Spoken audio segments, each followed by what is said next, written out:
Toy izao indray avana ny teny zaraina zay omenantsika anio ivadika kanana ny tany misy anao olon Kristy izay tsy mivilivily fa mahitsy amin'ny safidy hifikitra amin'ny Kristy ihany, ahako ny voasoratra amin'ny Deutéronome 5:5-20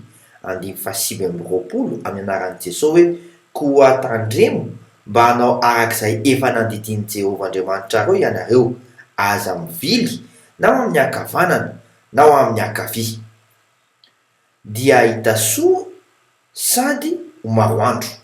Araka ny voasoratra amin'ny Deutéronome 5:5-20 amin'ny anaran'i Jesosy hoe fa ny lalana rehetra izay nandidini Jehovah Andriamanitra reo anareo no alehanareo, mba ho velona ianareo ka hita soa ary ho maroandro any amin'ny tany izay olovanareo, sady hipetraka eo amin'ny tany voatany manokana.